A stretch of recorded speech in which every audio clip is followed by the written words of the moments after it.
Ladies and gentlemen, live from the West Coast, it's time for Ring Talk Live Worldwide. Hey, yo. For over 30 years, and still, your inside look into boxing and mixed martial arts. You know what? As long as she fights at 135 pounds, I don't care if she's injecting a horse demon into her eyeballs. Heard live around the world and brought to you by the World Boxing Organization. And now, live from the Ring Talk Studios in San Francisco, here's the host of the longest-running fight show in history, Pedro Fernandez.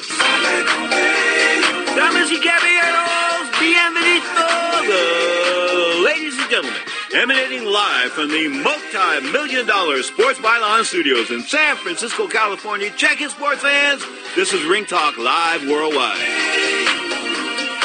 35-plus years now, often imitated but never duplicated. Here I sit high atop my throne. Yes, the man was correct in that lofty introduction. My name is Pedro Fernandez. We'll be joined by the undefeated lag, Johnny Sig, in a little while, of course, coming to us from Las Vegas. Big fights last night. Good weekend for the Zone. I like that fight, man. What did they say? Never hook with a hooker?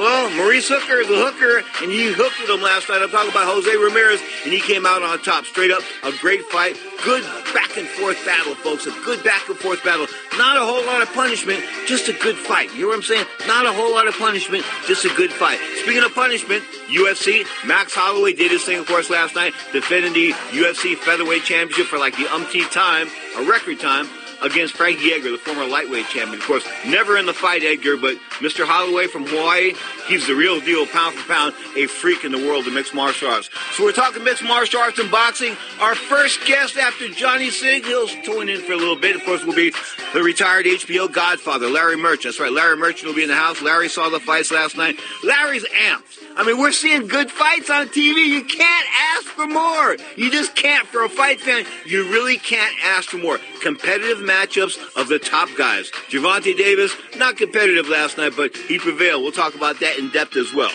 You are tuned to Ring Talk, live worldwide on Sports Byline, iHeartRadio, Sirius XM Satellite Radio, of course, the American Forces Network. I can keep going, but I don't have enough time. Bottom line is, this is Ring Talk, live worldwide. Your show. Join us on the toll-free if you like. 1-800-878-7529. That's 1-800-878-7529. You're tuned to Ring Talk, live worldwide on Sports Byline.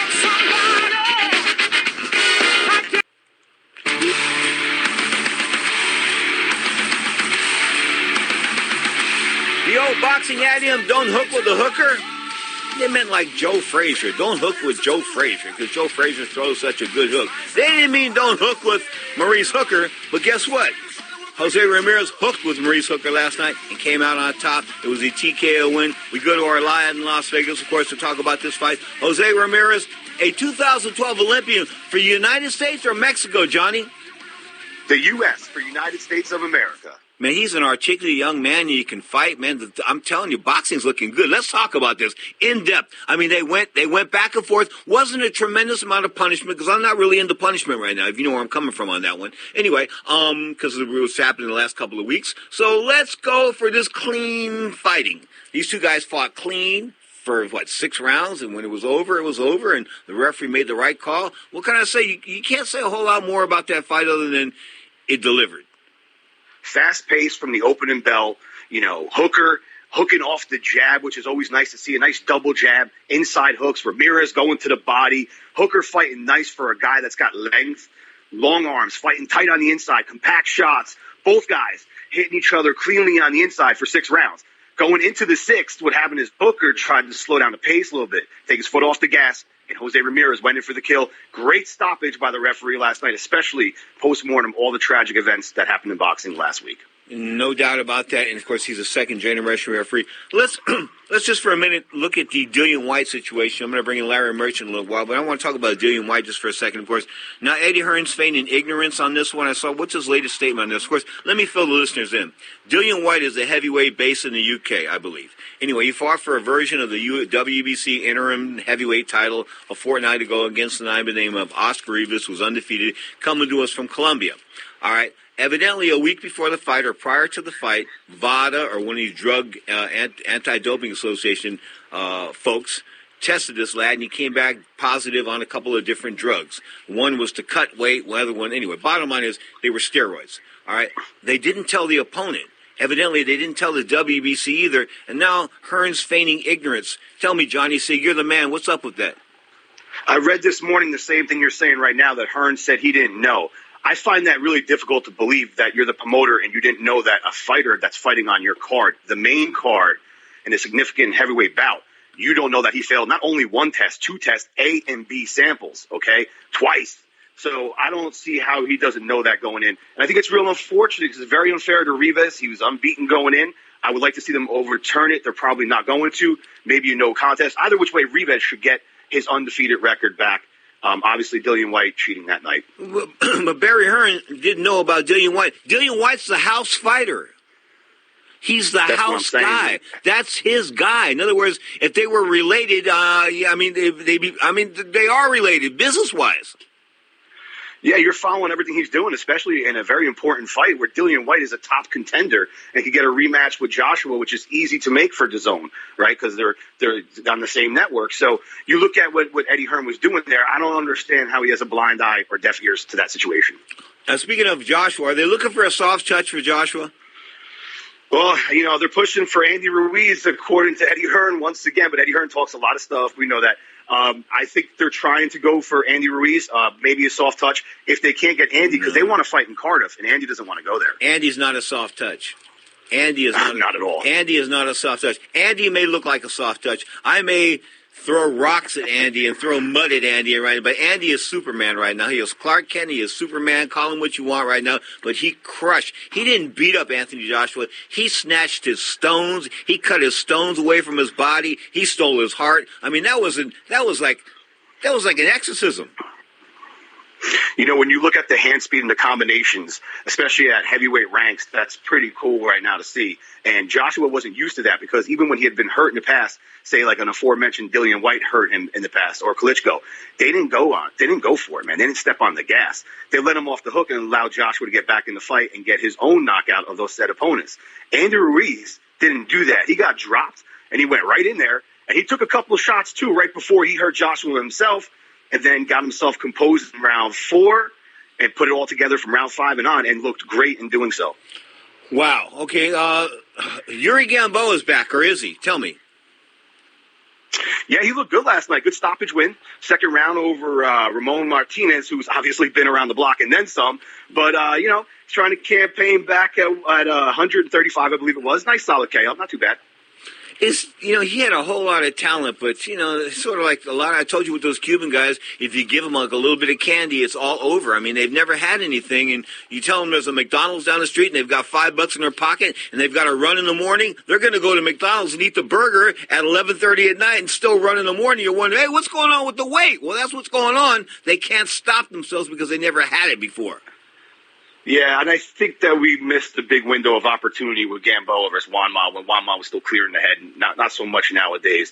It's one of those guys that should have been a little bit bigger, and they just didn't, as far as popularity is concerned, but they just didn't give him that big push he needed. He never got that big win either. Because he was flaky. It's tough to push a flake, man. It really is tough to push a flake. What else happened this weekend? Some fights Friday night. Oh, Gervonta Davis, how'd he look?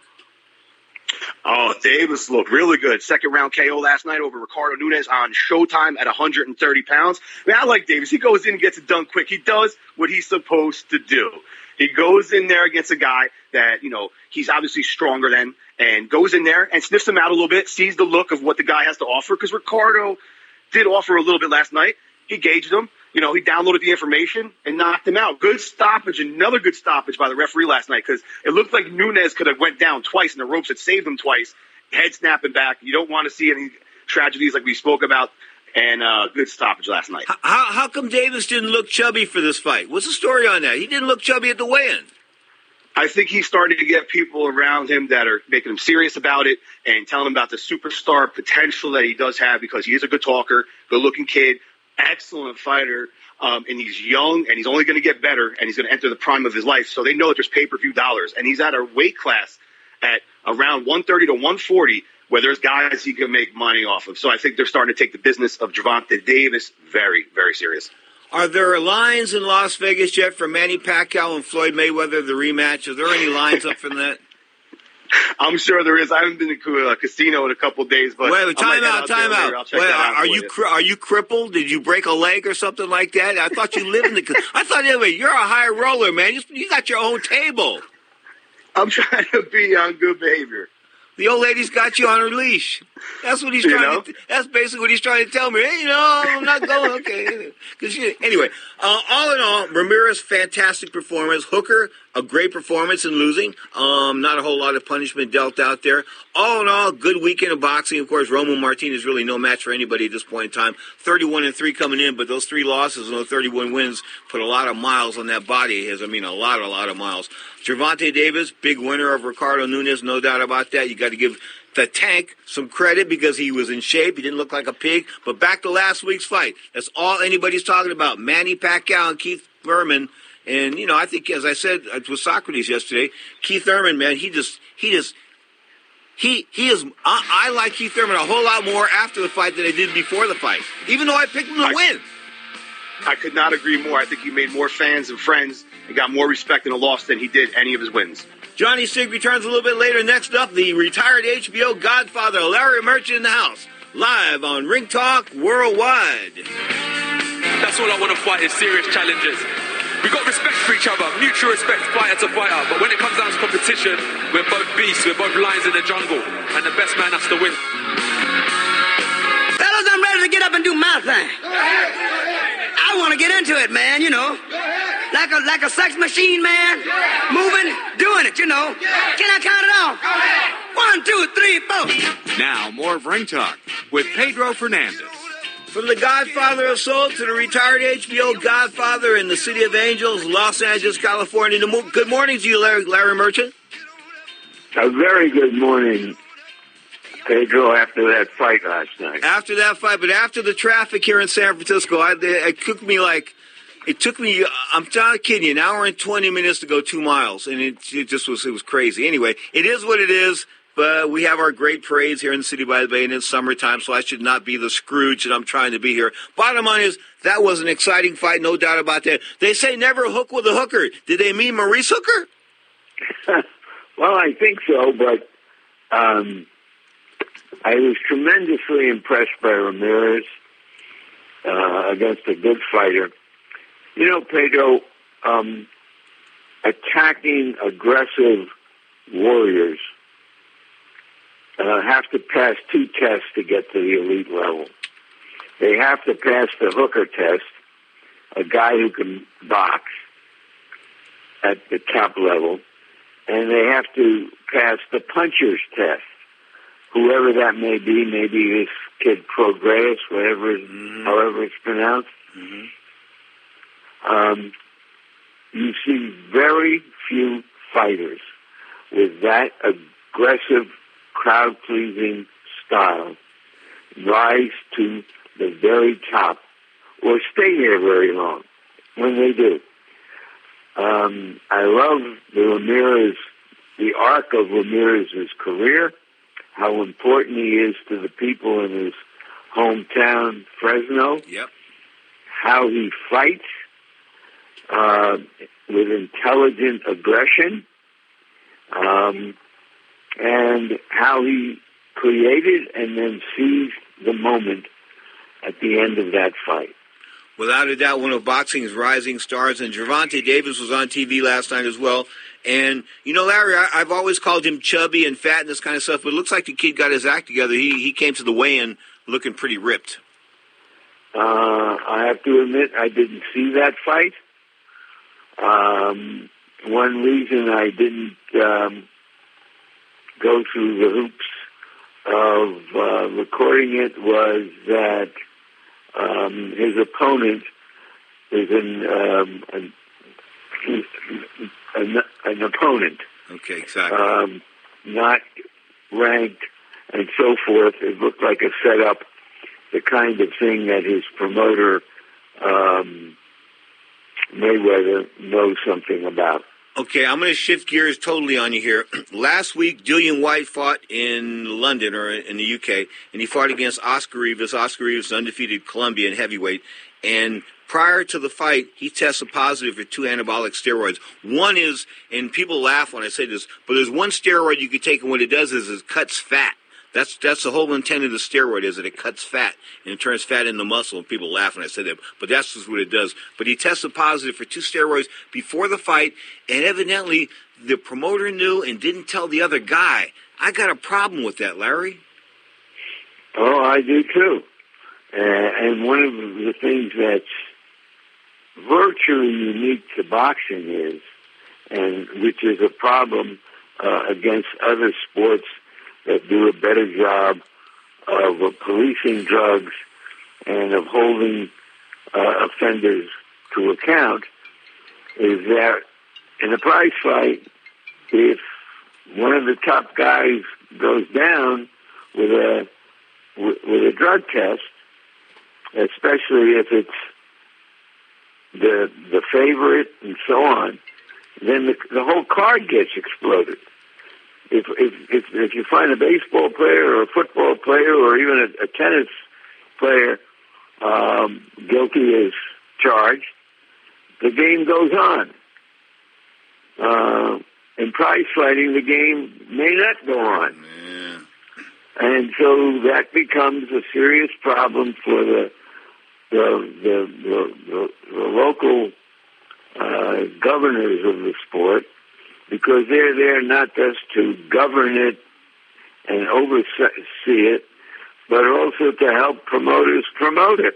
Yeah. And that becomes a collision. And it's not the first time it's happened. But happily, the last time we saw something like this, as I recall, because it's very recent history, Andy Ruiz, as a substitute, became the heavyweight champion of the world. Yep. And that was brought on by a steroid test, with a bad steroid test. Good point. Let's switch gears. Manny Pacquiao and Floyd Mayweather are going to fight in the November pay-per-view date. You know what? I could care less.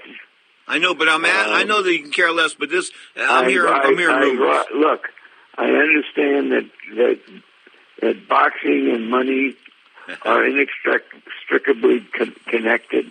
All professional sports are about money at the top and the bottom of them. So it never would surprise me if they were 60 years old to have a rematch, okay? Because of how much money they generated in their first fight. So I thought I heard Pacquiao say he couldn't fight again this year because of his duties as a senator in the Philippines. Ching ching. But money talks. Well, money talks and money screams and yells when guys make 9 figures, 100 million or more for a fight, as they did last time. Yeah. Boxing's in a good spot right now, Larry. I mean, got whoa, yeah, whoa, yeah. I mean, in the last month, we had the Ruiz Joshua fight. Mm-hmm. We had the Pacquiao Thurman fight, and last night Ramirez and Hooker, and they exceeded every fight. I think in some way exceeded our expectations. Every fight was crowd friendly. So I don't recall the last time boxing had a month like that, but it certainly is a good sign. No doubt about that. Of course, the heavyweight division, sort of unpredictable right now. We don't know whether Andy Ruiz is going to go back with Joshua in a rematch. As far as Joshua is concerned, the psychological damage of being crushed like that and then not probably having all the intestinal fortitude that I thought a prize fighter should bring to the dance, especially as a heavyweight champion. Do you think he needs a confidence builder before he goes back to meet Ruiz again? I don't know. I hope he would not. But Lennox Lewis, his countryman, came back from 2 knockouts. Yeah. I don't think he fought the fighters, both fighters, immediately in a rematch. in one of them perhaps. But that's an individual case. I think he should fight him in his next fight. Larry, you mentioned Lennox Lewis. When you guys were doing an Ocean's 11 movie, that's what they sort of blamed his lack of conditioning for the Hussein Rahman fight. Well, I recall saying that night that Lennox Lewis drowned in Ocean's 11. Because I was in that movie and we were, doing the movie fight and so on and so forth. But the problem at that time was that it kept Lewis in the U.S. for a couple of weeks, as I recall. Mm-hmm. Where his opponent, and you have to remind me, the guy from Baltimore, Hussein Rahman had gone to get accustomed to to Johannesburg and so forth, and just seemed to be taking it a little bit more seriously, and proved it in the fight. We talked on the phone from South Africa, or wherever that fight was. Wherever that fight took place, you and I were on the phone. In fact, your late broadcast partner, Harold Letterman, I think, was on the phone about that one, too. So it was quite an event. It was, of course, different time zones, all that kind of good stuff.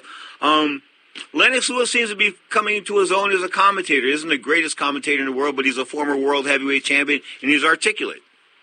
Yeah, he speaks with some authority. I don't think he has a broad range, but I think he's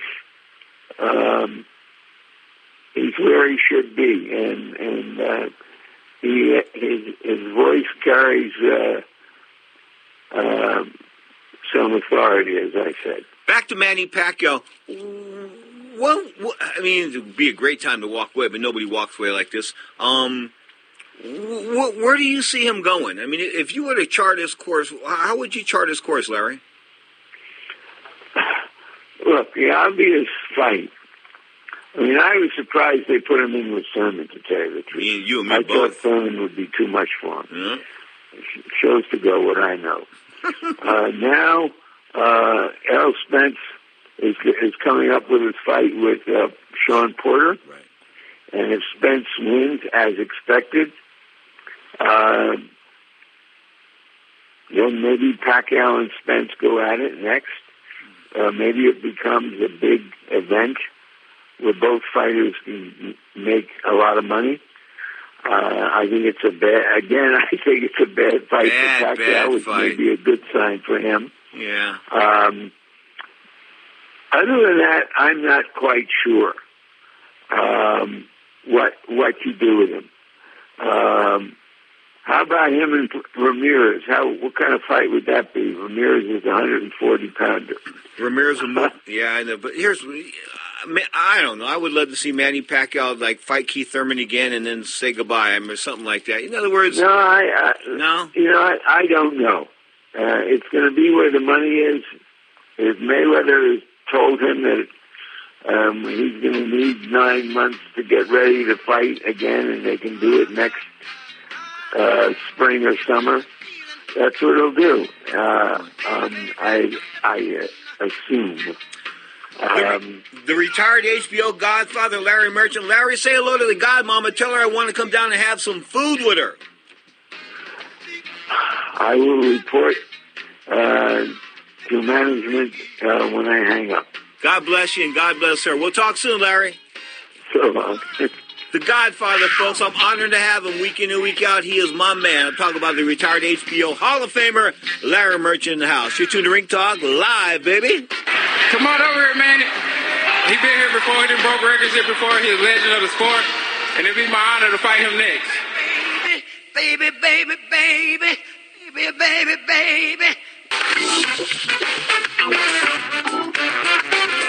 When you get drubbed in your last fight and you lose, man, especially moving up in weight, you take a bigger beating when you step in the class. I'm talking about from 145 to 155. That's a huge jump. And Max Holloway, the UFC featherweight champion, 145-pound title holder out of Hawaii. Of course, he stepped up to 155 and took on Dustin Poirier in basically a interim lightweight title fight, of course, because Khabib was suspended and he couldn't fight. Of course, Khabib and Dustin Poirier are going to hook it up in Dubai. But Max Holloway coming back, it's tough to come back from getting beat and then having a fight and defend your title, but he did it.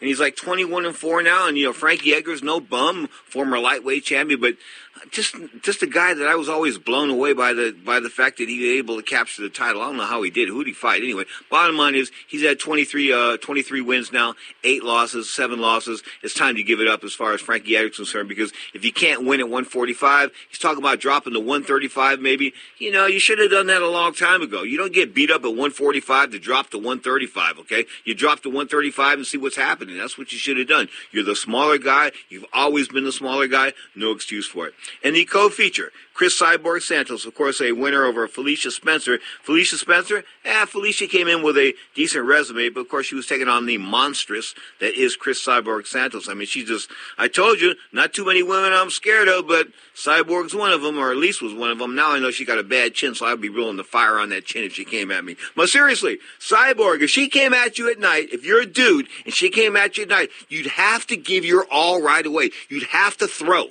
You'd have to throw. This is not a woman that, I mean, come on, man. She's a monster. She's seen her throwing dudes around. She beats up on guys in the gym, as did Ronda Rousey for a while, until they got hit to her arm bar. But, she beats up on guys in the gym. Anyway, last night, Felicia Spencer took a licking for 3 rounds. The scores were 30-27 or 3 rounds of zip. Outside of that, Jeff Neal was on the card beating Nico Price. Of course, Nico Price, not the greatest fighter in the world, got drubbed in the second round KO, 239 in. Now, let's go to the winner, Max Holloway. Ladies and gentlemen, after 5 rounds, we go to the judges' scorecards for a decision.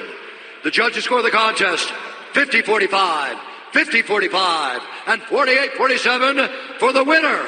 And still the undisputed UFC featherweight champion of the world, Max Blessed Holloway.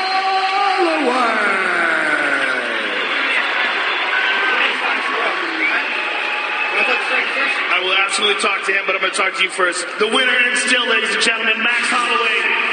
Max, you put on a great display of distance and control with your educated jab. You won the decision. Was there anything that surprised you about this fight tonight? Everybody said I wasn't going to be able to wrestle with this guy. Everybody said I wasn't going to be able to stay with his pace.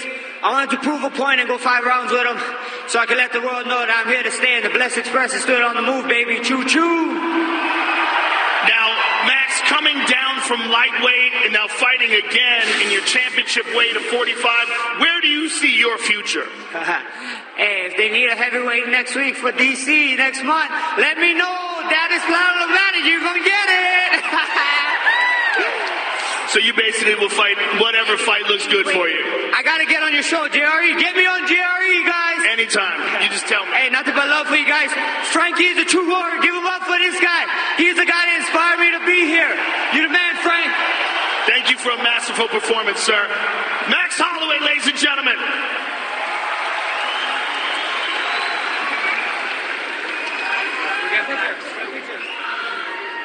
I'm here with Frankie Edgar, ladies and gentlemen.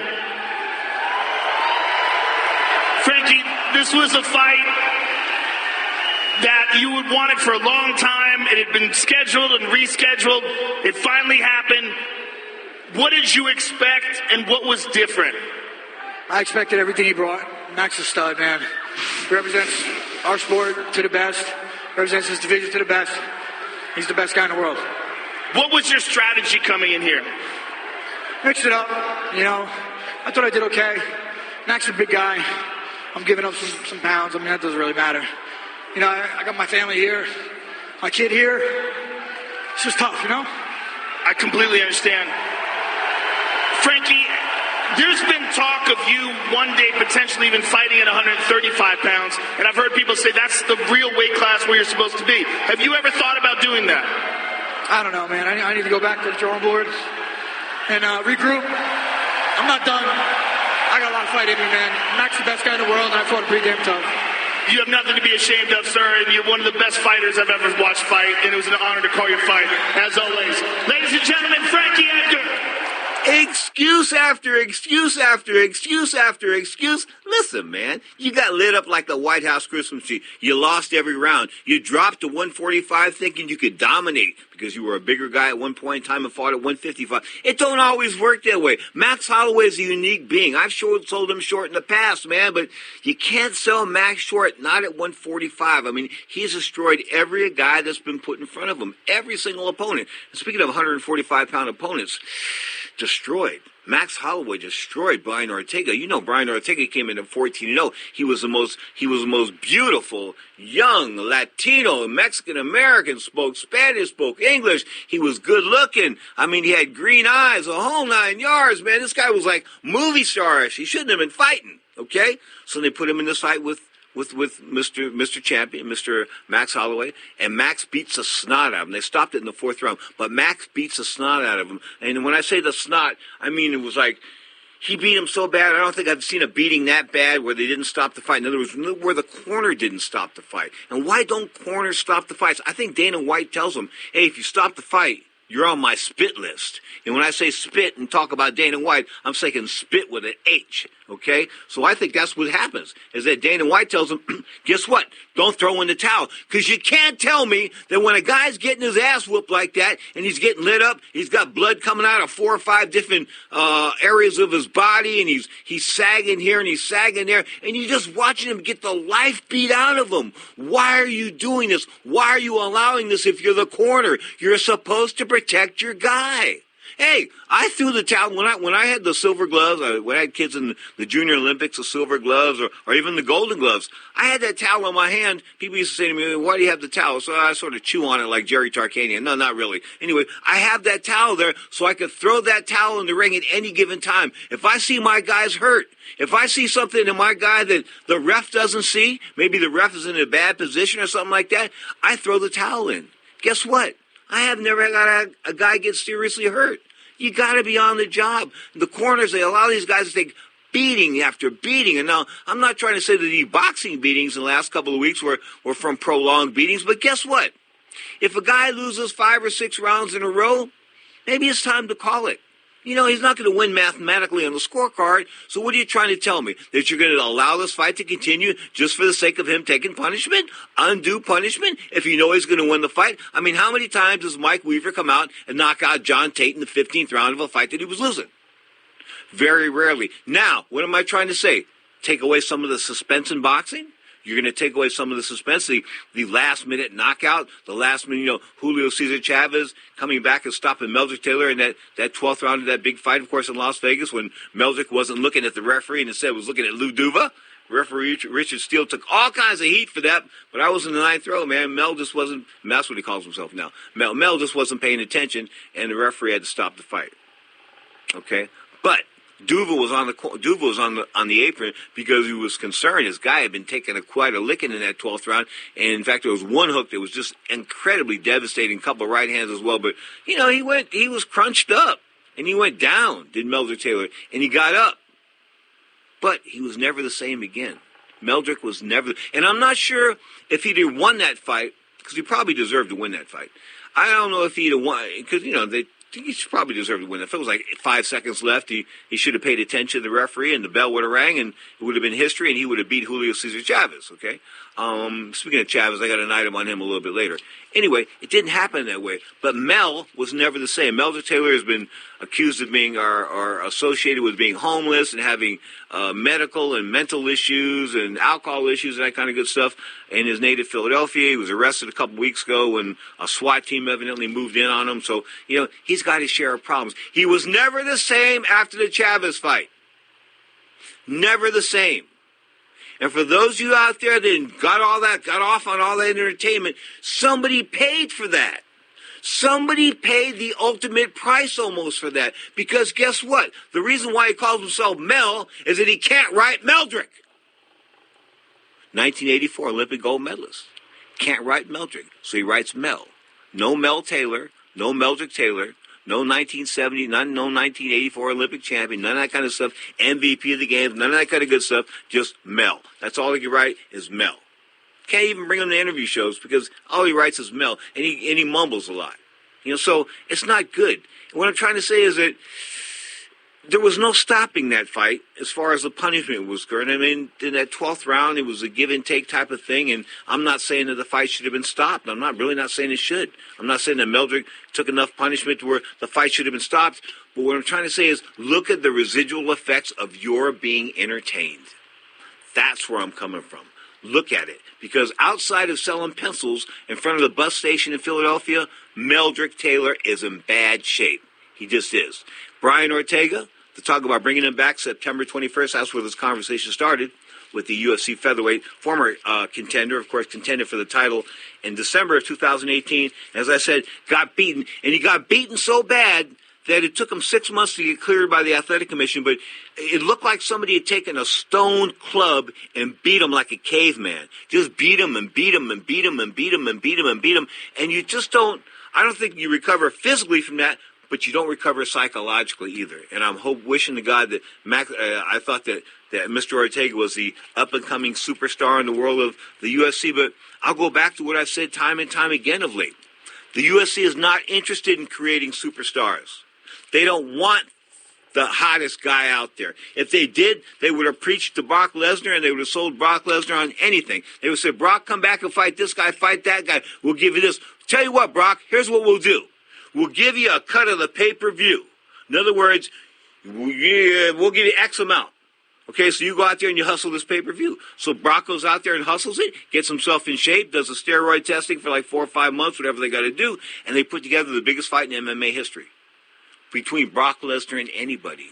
But the UFC doesn't want to do that. They signed this contract with ESPN. Yes, you get to watch all these fights on ESPN for free, but they're not looking to create stars. If they were looking to create stars, somebody would have pulled the trigger on Brian Ortega in that fight. They would have because they would have said, he's a beautiful kid. He's a good fighter. He's came in undefeated. He's really getting mucked up here. Let's just stop this right now and save him for another day. So what they did was they waited about 2.5, 3 rounds more. He probably lost like a pint of blood. I'm telling you, he looked like he belonged in a MASH hospital. He looked like he'd been in a war. And they kept sending him out. The corner kept sending him out. Brave cornermen. The cornermen aren't taking these shots. They're not taking the heat in the corner. They're not. They're sitting there going, man, to get the cut ready, what are we going to tell him? Give him some strategy. How do you give a guy a strategy when he comes back after a 5-minute beating in the UFC fight, when he's got the snot kicked out of him for 5 minutes? What do you tell him? Go out there and take it for another 5 minutes because Dana says so. That's what you tell him. Cold world, baby. Cage fighting. No doubt about it. You are tuned to the mighty Sports Byline Broadcast Network, Ring Talk Live Worldwide. We have a text line. You can text the studio. Don't have to drop your name. You can drop some bad names on me if you want. I don't care. Voice your opinion. It's your line.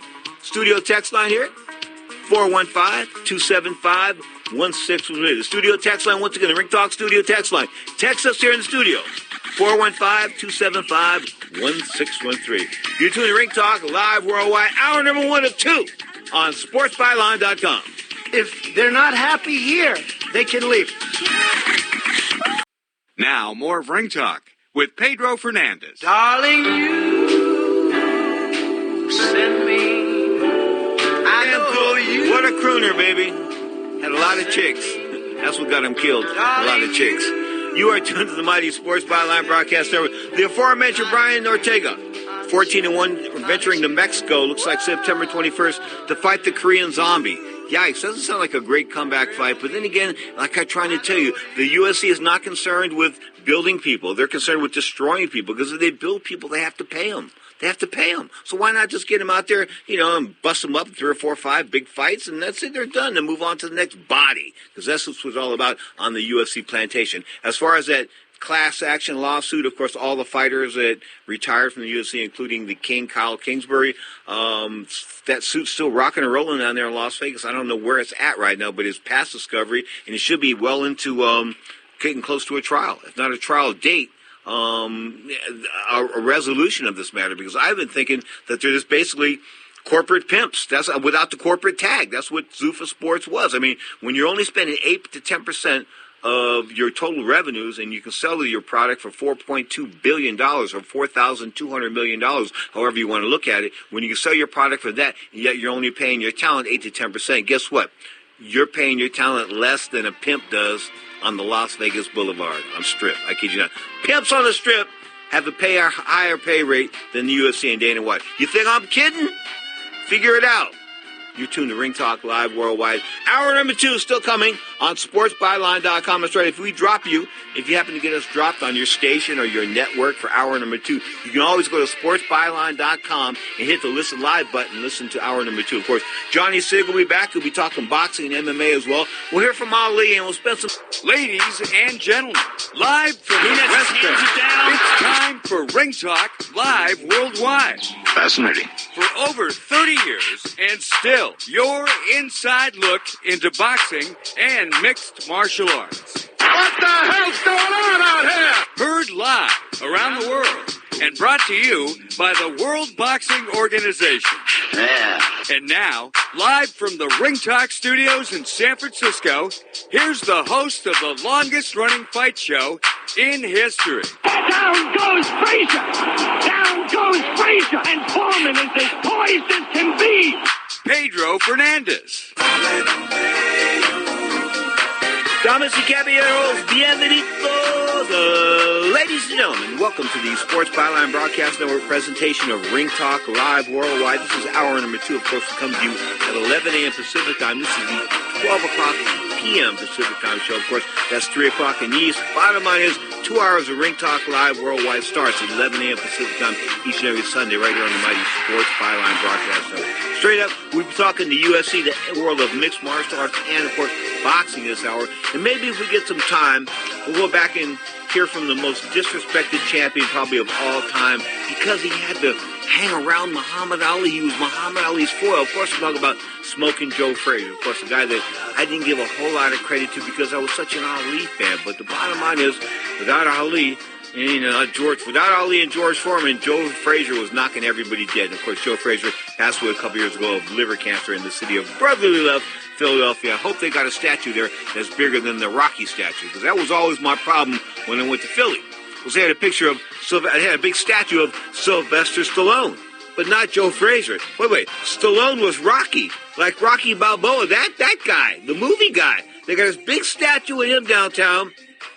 No statue of Joe Frazier. Pretty cuffed. Anyway, bottom line is I think they're trying to rectify that as I speak to City Council. You are tuned in to the mighty Sports Byline Broadcast Network. Open phone lines around the planet. This is your show. If you like, you can join in. 1-800-878-7529.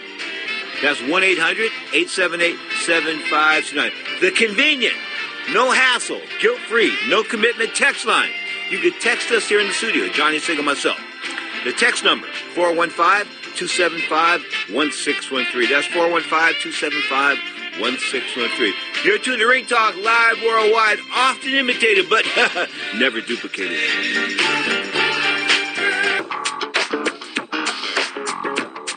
Now, back to Pedro Fernandez with the MMA Hour. You don't need Viagra to get up for boxing of late. You just don't. I mean, the heavyweight champion of the world getting drilled like he did a fortnight ago. I'm talking about Anthony Joshua, 2012 Olympic gold medalist. He was like the next coming of God, so said Pedro and everybody else. Well, guess what? He got destroyed. Andy Ruiz destroyed him. Okay, that's just the way it goes. Boxing's up and it's down. Of course, the lower divisions, guys coming alive. Maybe Teofimo Lopez didn't look like the rage that I thought he was in that last fight. But anytime you fight a guy that's 6'1", if you don't knock him out, it's probably not going to be a pretty win down the stretch on points. This is the way it goes. But last night, of course, Gervonta Davis stepping up to the plate, man, getting in shape, realizes, as Johnny Sig said in hour number 1, that there's potential superstar status for him if he were to get his act together and stop acting like just a jive dude. And I don't mean that in any racial pun at all. It's just too much smoke and not enough Gervonta. But last night, of course, there was a lot of Gervonta stopping his opponent in the second round. Got to give him props for that. At 130 pounds, it looks live at 130. It looks live at 126. It looks live at 135. Of course, Lomachenko, Vasyl Lomachenko, the main guy at 135, or is he? He's 13-1. I mean, basically, I think he's like a boxing god. I'm on the same page with Bob Arum on this one. I think he's like the best boxer going out there. I mean, he's amazing. He doesn't. He can finish guys. Hector Martinez says he chips away on guys like he's got a hammer and a chisel in his hand. It's like they're a statue. He just chips away at you little by little by little, and before you know it, after 3 or 4 rounds, there's nothing left of you. He's chipped you away. I'm talking about Vasyl Lomachenko, of course, 2-time world amateur champion, and now the WBO, WBA, like 1,000 different titles. He wants all the belts at 135. He wants them all, but so does Mr. Lopez. Teofimo Lopez seems like he's the real deal. He says he's willing to step in with Mr. Lomachenko. Of course, now Lomachenko's taking on a guy by the name of Luke Campbell. Now, for Luke Campbell's background, we take it to Las Vegas and bring in the undefeated lad, Johnny Signorella. Johnny, tell me about Mr. Campbell.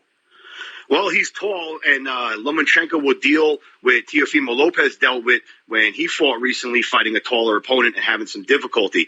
Lomachenko, though, is an exceptional athlete and gives great angles and hand speed. I don't think it will be that much of a problem, especially considering Luke Campbell's record of 20-2, 16 KOs. No disrespect, but he hasn't really fought anyone. I think Lomachenko gets past this guy rather easily. Did rate Teofimo Lopez's performance against Takani? All things considered, I'm going to have to go 7. You know, he was fighting a taller opponent.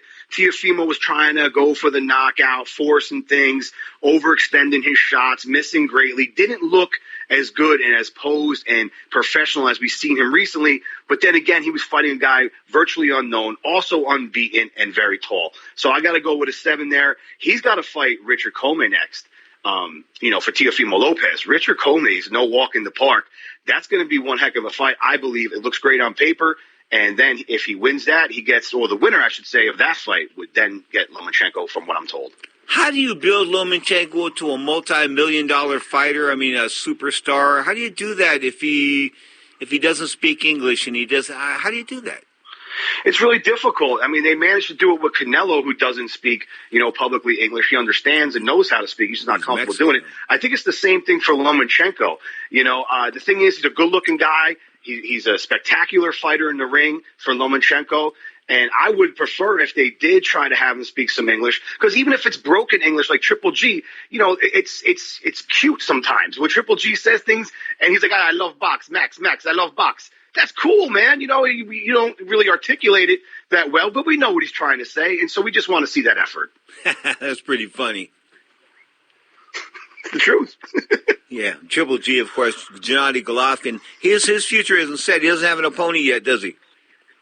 No, I thought we were going to get Demetrius Andrade. I'm still waiting for an announcement. Someone's got to take that September 14th date, over Mexican Independence Day weekend, which was always a big pay-per-view. Now we're talking about who's on DAZN. There's no pay-per-view there, but DAZN needs to push the needle on subscription. They got to get subs. They got to get these guys to come out and fight and get the subscriptions. They signed Triple G and guys like Canelo to push that, so they can't let that date go. He's got to announce something soon. People are getting hip to the zone, though. You heard Larry Merchant last night talking about the fights he watched on the zone. He's got the zone going in his house, and some people are slow, because I was at a retired boxer's luncheon a couple of weeks ago, Johnny, and I tried to explain the apps to them, and it looked like I was trying to tell them, I'm about to take your Social Security check from you. I kid you not. It's like, I'm going to rape you. I'm going to do all these horrible things to you. You should see the looks on their faces, Johnny, like, I got to get a computer.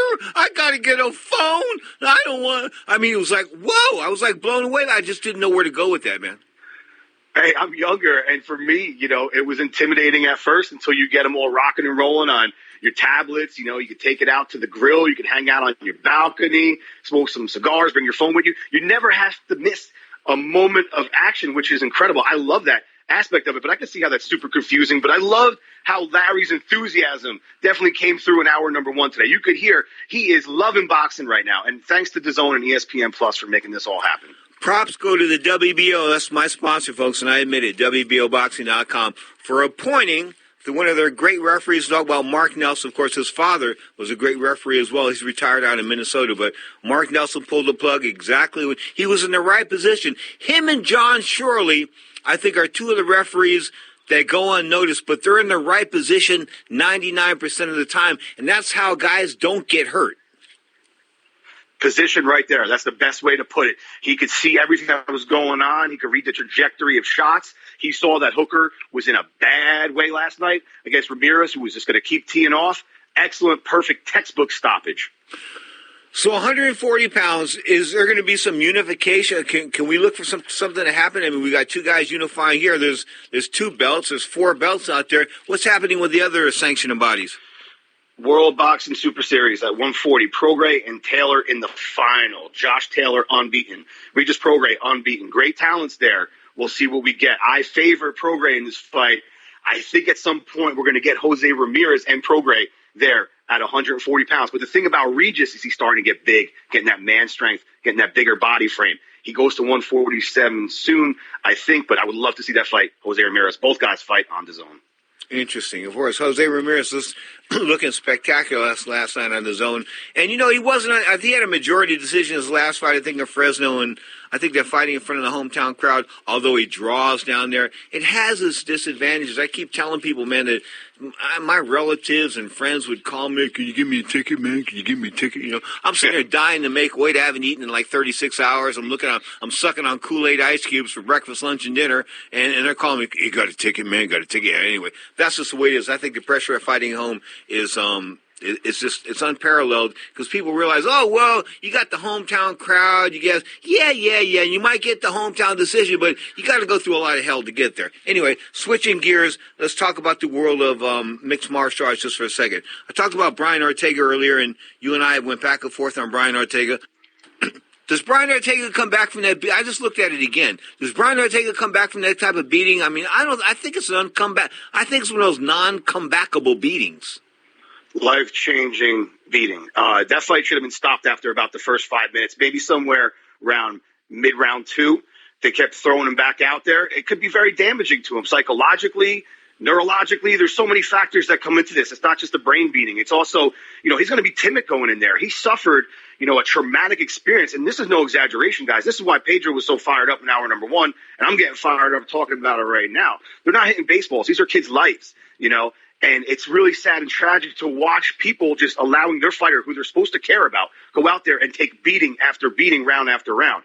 Now they're throwing him in there with the Korean zombie, Chan Sung-jung. This guy can fight.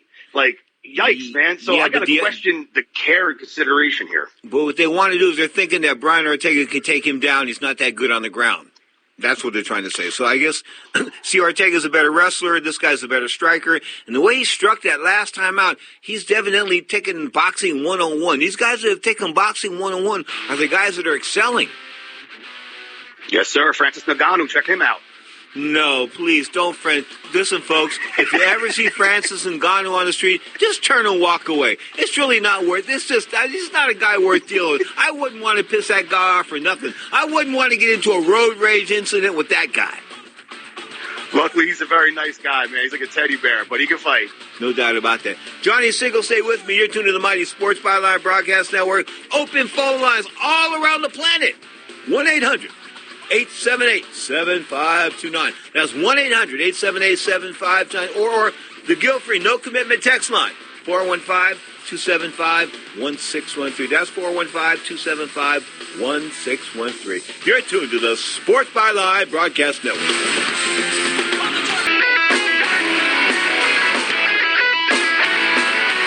Now, more of the MMA Hour with Pedro Fernandez.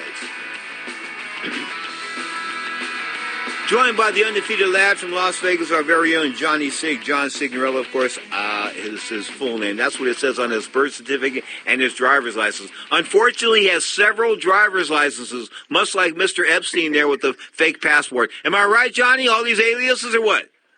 Yeah, man, I got a Jersey license. I got a Vegas license. Okay, Gervonta Davis. Now, listen, there are guys willing to fight him. I mean, it's not like he's alone. I forget who was just calling him out, but Leo Santa Cruz is willing to step up to 130 and fight him. Of course, Leo Santa Cruz like 36-1, lost that one fight to Carl Frampton, came back and beat Frampton on a close decision in a rematch. But in fact, speaking of Mr. The champ, he was Mr. Santa Rosa. He was in San Francisco about 2 weeks ago. I took a picture of him with my buddy Hector. But go on, tell me, Santa Cruz and Davis, they make this fight at 130? I think it's easy to make because they're both underneath the PBC banner. So that's a definite logical fight for them. There's other guys out there, Miguel Brochette at that weight class, who's very, very good. And, Devin Haney is floating around there around 130, 135. It's going to be interesting, but I think that's a logical fight. PBC makes that fight, I think.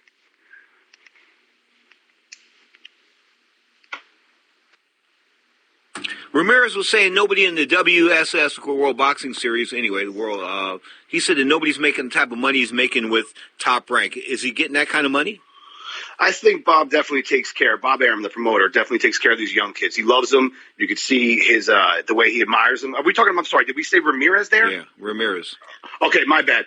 Is he making money? Last night I think he got paid comfortably for that fight on the Zone. Absolutely, nice packed house. Looked good. Okay, no doubt about that. What do we have to look forward to at 154 pounds? I mean, the junior middleweight division was always like the step in between welterweight and middleweight. And the guys, sometimes they took the title and went to 160. Sometimes they didn't. What's happening at 154 right now in boxing? I want to get that Charlo-Tony Harrison rematch. All the smack talking that, happened in the last press conference. Obviously, Harrison had to pull out from injuries. They fought once. Harrison won a close but controversial decision, taking away Jermell Charlo's unbeaten record. I'd like to see that at 154. Other than that, really not much going down in that division. Evidently, Evander Holyfield's kid's going to turn pro. I've always had a problem with the offspring of professional fighters trying to follow in their father or their mother's footsteps or whatever, because, if your father's a great fighter, the chances of you becoming a great fighter too are slim and none, and Slim usually left town. Simply put, it just doesn't work. Joe Frazier's son, George Foreman's son, Chavez's kid, who had a little bit of success, but I'll never forget when people were seeing him get beat up by Matt Vanda back in the day, and Chavez getting beer bottles thrown at him in Mexico. So I knew early on that he was going to have some issues as a pro. It doesn't really work out too successful. Hopefully, in the real deal's case, Mr. Evander Holyfield's son has a good career, successful career. Speaking of Chavez Jr., he has set up a venue. He's going to set up a fight, I think, in September or something like that, talking about a comeback. I told you the story about him fighting at the Forum, right, where the referee went into the locker room trying to find him to give him free fight instructions, and he couldn't find him because he was fornicating in the shower. Yes, you did. Yes, you did tell me that. I mean, that's how disciplined he was. And speaking of, and I'll mention it again, want to mention this guy, I'll rub it in his face. Julio Cesar Chavez Jr. getting robbed in Mexico City by his own homies. That's pretty cold. When you rob, like, the biggest, now Canelo's the biggest athlete in the country, but the second biggest athlete of all time, probably in Mexico, Julio Cesar Chavez, that you rob him at gunpoint on the Mexico City corner. That's like, that's disrespectful. Well, especially, he was the pride of Mexico forever. One of the biggest fighters of all time from Mexico, in particular in the 80s. And then his countrymen, some people turning their back on him and robbing him at gunpoint? Come on. At gunpoint. Of course, Chavez Jr. now knows what Pernell Whitaker felt like. Speaking of Pernell Whitaker, of course, passed away, and we ran that clip on him this past couple of shows. Pernell didn't get the props that he deserved because he didn't punch really hard. And I think that he lacked punching power, but that didn't stop him from winning those fights, man. I think he was 41-4 as a professional, and he was an amazing boxer. As far as being defensively, he was a defensive god. Offensively, he had it going on as far as boxing was concerned. But that fight with Chavez, I told you, I gave my bet money to Jack Tatum, the Hall of Famer, the NFL Hall of Famer, number 32 from the Oakland Raiders. I gave him my money, Johnny. I said, in the 10th round, it's over. Here's my money. And then they called it a draw, and I went back and I got a refund. But he said, you got some BALLS to come over and ask for your money back when you know that boy got robbed. And he did get robbed. Probably one of the greatest heists of all time. In fact, it was such a heist, and Chavez and them knew what time it was, they didn't ask for no rematch. And it's a shame that Pernell's known mostly for that fight and that robbery. But here's another thing, too. Imagine if they had given him the decision against De La Hoya. That he spanked De La Hoya, too. Imagine if he got that decision when De La Hoya was the golden boy, man. Like, he was really the golden boy at that point out of East L.A., lining up girls like a member of the Beatles. Remember, they used to follow his bus around. If he beats De La Hoya, that version of De La Hoya at that point in time, that's his best win. and he's noted for that. And I think that it's disrespectful they didn't give it to him. Speaking of De La Hoya, talk about a champ between the sheets. When he was accused of some sexual assault or being in touch with some girl like 17 down there in Cancun or something like that, his defense, according to his lawyer, was he's been with 142 women since then, and he's not sure who she is. Oh man. Talk about a needle in a haystack. That's Oscar. Hey, ask Paris Hilton where she was June 6, 1996, the night of the Julio Cesar Chavez Oscar De La Hoya fight. Ask Paris where she was. She wasn't shooting no porno on her cell phone, but she was doing porn with Oscar. Yeah. Her and Oscar were dancing between the sheets. That's what you know. Hey, real quick before we get to the 40 break, let's talk about the upcoming boxing schedule. UFC Fight Pass, I guess that's some type of new channel. They've got a Lou DiBella card going on August 1st. A guy named Legfin Chaitrov, 18-2, 15 wax against Gabriel Pham, 11-1. That's from Monroeville, Pennsylvania. Mike Akery's involved with that one, 8:30 p.m. In the East, 5:30 in the West. Lou DiBella's throwing that show together. Lou DiBella stole or tried to steal Deontay Wilder and take him to the zone, and Al Heyman knew. That's how slick a dude Al Heyman is, that he allegedly knew that Lou DiBella was playing games on him, and that Lou DiBella took his prime star to the zone. And he knew it. And Lou was getting like 8 to 10 TV dates from him a year. Now he's getting nothing, huh? No, he's on the UFC Fight Pass right now. Dana White's trying to get involved in boxing, wants to become a promoter again. I think he was a failed promoter, Dana White was, at one point in Boston, where he was originally from. But, yeah, I mean, you can't play both sides of the fence in boxing. It doesn't work. You can't work for two different networks and have your cake and eat it, too. Eventually, something's going to blow up in your face, and that's what happened. He got kicked to the curb, and he's slumming right now. Without Whitey Bulger, we wouldn't have a UFC. Dana White would have stayed in Boston. He would have been a nothing, would have been some hobo. He would have been just a fat, bald guy with a towel around his head telling 4-round fighters, hey, kid, you owe me $30 for gym dues. I mean, that's what Dana would be. That's what Dana would be instead of the billionaire that I think he's built himself into. August the 2nd, boxing is going to go down in Comiskey, Florida, of course. Tomar Alamo, 6-0, taking on Miguel Martinez, 14-2. And then the zone comes back on the 2nd, coming to us from Liverpool, the UK, the home of the Fab Four. I'm talking about the Beatles. Anthony Fowler taking on Brian Rose. Fowler is 9-1 with 8 KOs, taking on Brian Rose, 31-5-1, but Brian's only got 8 KOs in those 37 fights. It doesn't look too good power-wise for Mr. Rose there. Nah, not very appealing on paper. I tell you what, though, the next day, August 3rd, New York, Adam Kwasniewski and Chris Arreola, sloppy heavyweight fight that could be really, really entertaining. And I think that goes off on Fox, yeah. Why Fox Sports, 8 p.m. in the East, 5 o'clock in the West, come to us from the Barclays Center, Brooklyn, New York, home of the Brooklyn Nets, of course, Saturday, August the 3rd. I said 8 p.m. in the East. Kwasniewski, 19-0, 15 KOs. Chris Arreola, 38-5-1, 33 KOs. 38 inches. His waist ain't 38 inches. It's bigger than that. Exactly. That's why I'm saying sloppy. You're going to see some weight. You're going to see some hands flying. You're definitely I believe you're going to get a knockout here. I don't want to say definitely, but this should be certainly an entertaining fight in the heavyweight division. 10th of August, Frampton, the aforementioned Carl Frampton, comes alive back on ESPN. I guess he's got a contract with Bob Arum. 26-2, take on Emmanuel Dominguez, 26-8-2, 18 KOs. Is this a work fight for Frampton? I believe so, yeah. I think it's a work fight. Keep him busy, keep him relevant, and try to set something up down the stretch. Okay, the following day, of course, that same day, Saturday the 10th, the theater at Grand Prairie in Texas. That's right, Grand Prairie in Texas. The Zone's going to rock once again with Virgil Ortiz, 13-0, 13 KOs, taking on Antonio Orozco, 28-1, 17 KOs. Is Virgil for real, 13-0, 13 wax?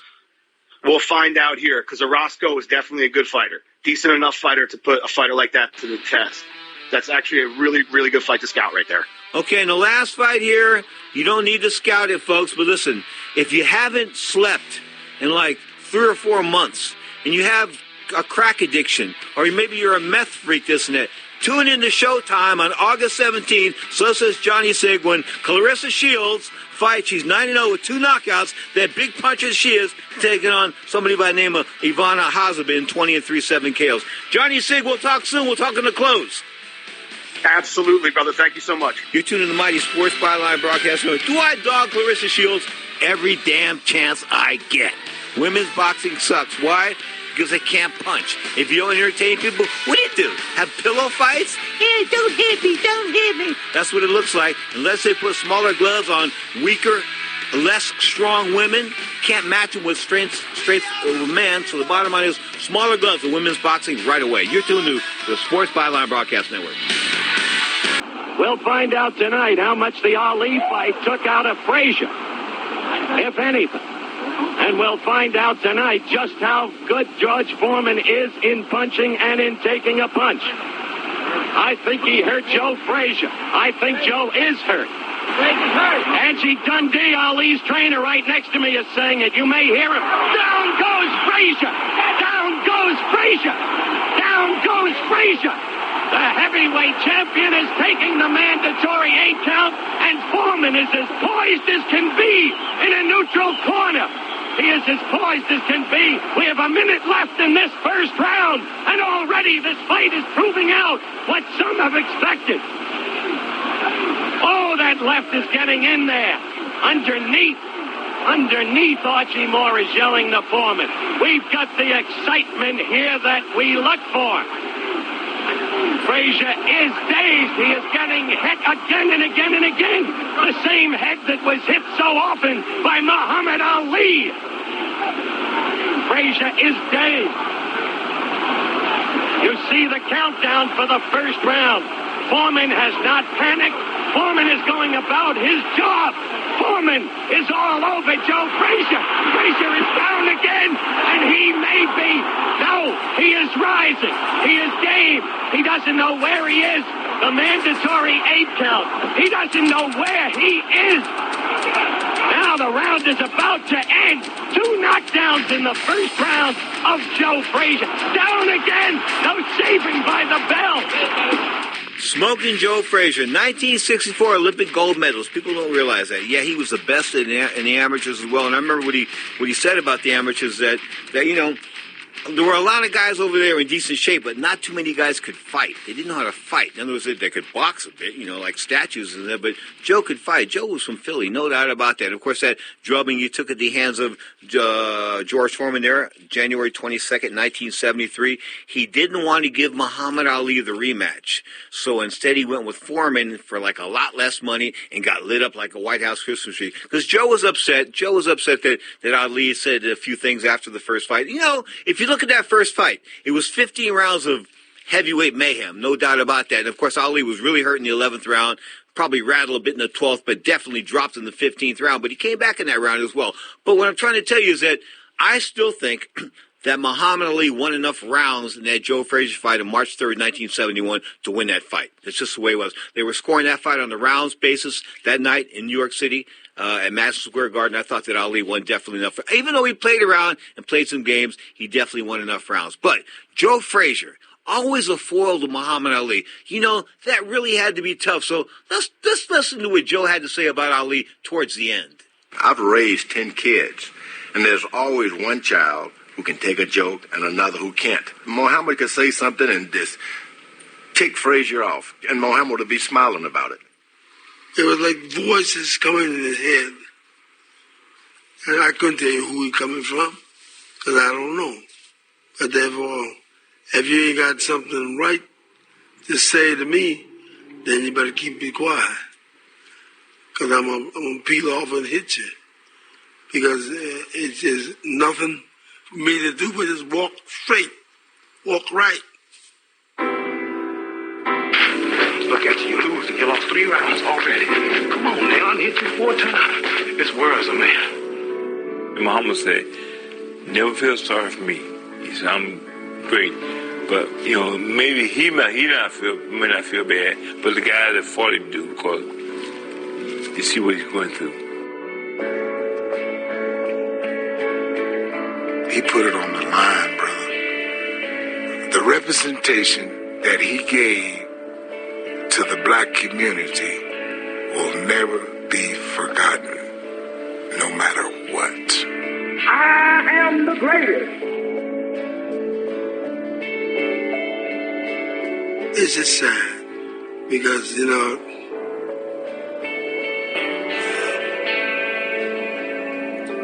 it's sad because, you know, he's a great guy, and hoping that maybe he could, like, live the kind of life that we live, you know. I'd love to see him do that. You know, because he earned that.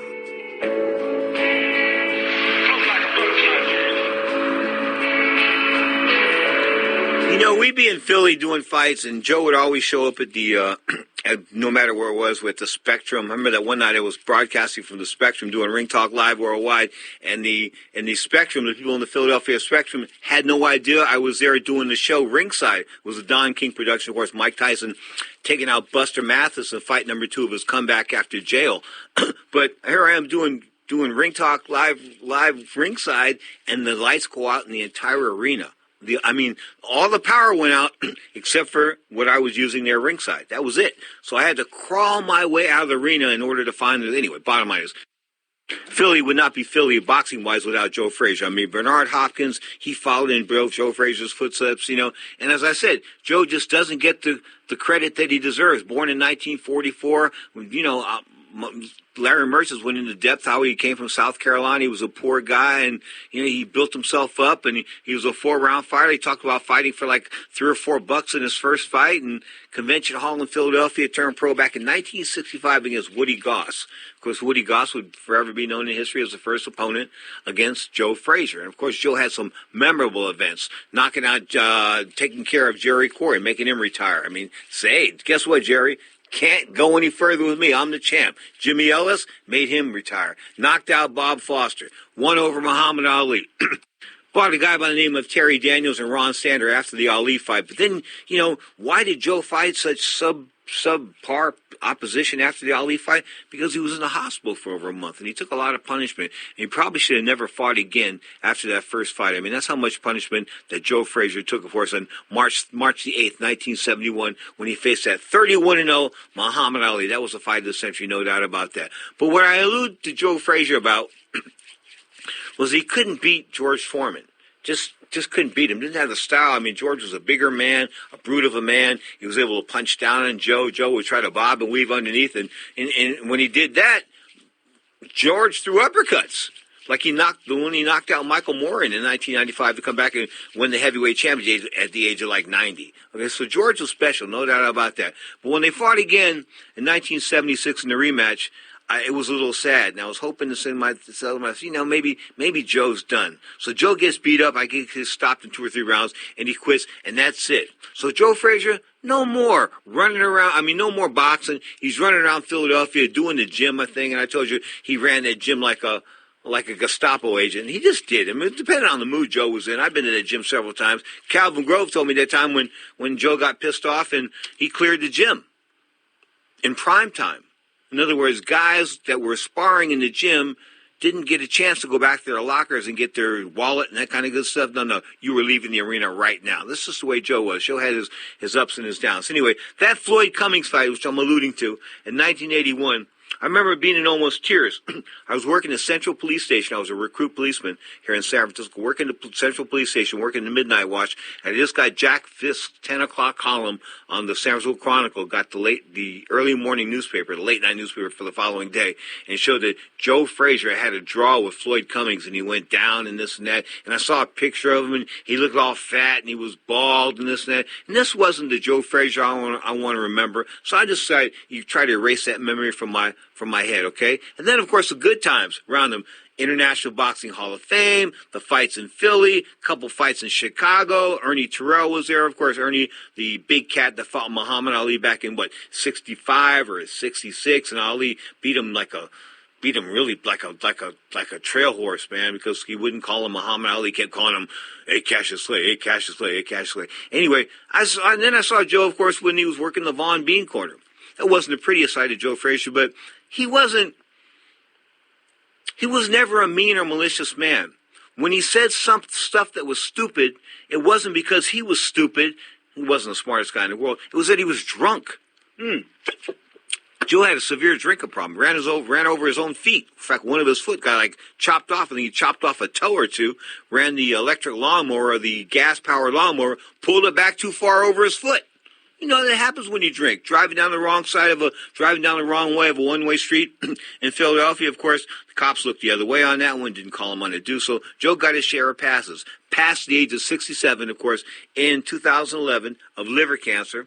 Maybe that was related to his alcohol intake. But at the end of the day, he was Muhammad Ali's foil, and it just wasn't fair. It just wasn't fair to Joe Frazier. And I guess somebody, I was at a party yesterday, and I like to crack jokes. I mean, I used to do that stand-up comedy Johnny Taco thing. You remember that back in the day. Anyway, I like to crack jokes, but for every joke you have to crack, somebody has to be the butt of the joke. And that's what Joe Frazier was, the butt of every Muhammad Ali joke. And it just didn't work for him. And I feel for him. And I just really do. I mean, because Joe was a good guy. He really was. I mean, 37 pro fights, man. Never quit. Turned pro in 1965 after winning an Olympic gold medal in Tokyo in 1964. People thought he was too small. He wasn't going to be able to do it because he weighed 207, 208 pounds. Heavyweights weren't that big then. Joe Frazier, of course, he was a pretty big heavyweight considering weight-wise. I mean, they weren't weighing 208, 210 because you go back to the Marciano days and Joe Louis, and they were in their 190 pounds, okay? But Ali, of course, Ali just had to be there. If it wasn't for Ali, Joe Frazier might be like in the Mount Rushmore of boxing. In other words, like those four faces up there. And speaking of Mount Rushmore of boxing, I got to ask Johnny Sig about this in the close. If we had a Mount Rushmore of boxing right now, there would be Muhammad Ali, and who else? Who else would we put up there? I ask you listeners of the Sports Byline Broadcast Network to drop me a text on the text line if you can. Who should be on the Mount Rushmore of boxing? Who should be on the Mount Rushmore? Sugar Ray Robinson? Muhammad Ali? Rocky Marciano? I mean, you got to give Marciano props. 49-0, retired undefeated as heavyweight champion. Whether you want to knock his opposition, the fact the average age of his opponents was 34.8 years, as defending that title at heavyweight championship was concerned, whether you want to knock his opposition or not, the bottom line is he walked away undefeated. Not too many guys have done that. In fact, hardly anybody's done it, and nobody's done it in the heavyweight division. Joe Calzaghe did it at 168. God bless him. WBO 168-pound champion. You used to see him at all the conventions. But, man, he just said, I've had enough. I'm going to retire. I'm undefeated. They offered him all kinds of money to come back and fight this guy. He wouldn't do it. They offered all kinds of money to come back and fight that guy. He just wouldn't do it. So, money, gives guys some money because props, it's professional boxing. I understand that. Money is where it's at. But you also have to take into consider people's health. And Joe Frazier didn't deserve that last fight with Floyd Cummings. Actually, probably shouldn't have taken that second fight with George Foreman. That was pretty ugly. It was an ugly fight. I remember watching it on TV saying to myself, man, this is just not cool. And, of course, that third fight with Ali, talk about a corner, man, Eddie Futch. I talked earlier in hour number one, a little bit in this hour or two as well, about brave cornermen. How cornermen in the UFC just send their guys out there. Go ahead. I mean, you guys look like he's been beaten with an axe. Looks like he suffered from an axe, he's been attacked by an axe. Yeah, go ahead. They send him out. They never throw in the towel. These brave cornermen, they're not taking the ass whoopings. They're not. Brave referees like Hank Alesperu, the guy that let Rico Velasquez die, of course, down there in San Jose. When I went up to him the round before the fight and said, Hank, stop the fight. Kid's going to die. He's dying. You're going to get him killed. You're going to get him killed. And there are people pulling me away from the corner. Jack Fisk was one of them, the aforementioned SF Chronicle boxing writer, the Hall of Famer Jacob Finkelstein. He says, you don't tell a referee what to do. I said, you don't know boxing. This guy's dying. And 40 seconds later, Rico Velasquez was stiff as a board, dead. Sometimes you can see it, sometimes you can't. You are tuned to Ring Talk, live worldwide on Sports Byline. Talking MMA, baby.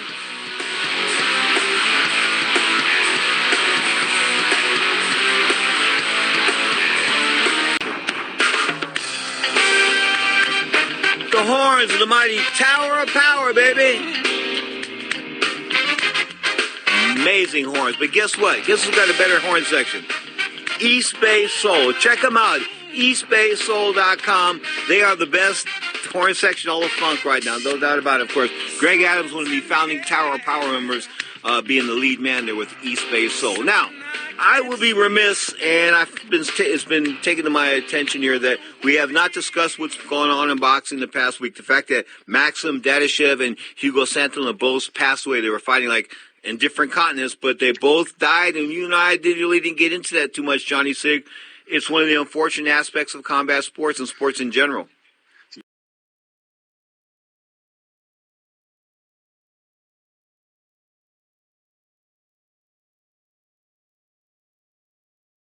Dark side of boxing, and our condolences, our heart goes out to both those young guys, warriors. You know, they were in competitive fights, and there was really no sign. That's the scary part, is that, yeah, these guys were losing. In particular, Maxim Dadashev was trailing on the scorecards, but he was giving good effort and trying. He had capable people around him. Buddy McGirt, who I know on a personal level, is a very compassionate man, is very, very observant of his fighters. And unfortunately, we just didn't see it early enough. And Maxim, collapsed after the fight and never recovered. And my heart goes out to him and also the other young gentleman that passed this week. So if a guy loses, if we're in a 10-round fight and the guy's lost 5 rounds, why can't we just stop the fight right then and there? I agree, like a mercy rule. And, what bothers me, not to make this controversial, I'll make it quick, is that after the fight, they were allowing Maxim to walk out on his own. I didn't like that. I felt a gurney was necessary because if you saw him between rounds, his eyes weren't good. And you got to have oxygen there, guys. Oxygen immediately to help the brain. No doubt about that. The great son, John Signorello, of course. Johnny, tell him about the Ring Talk page.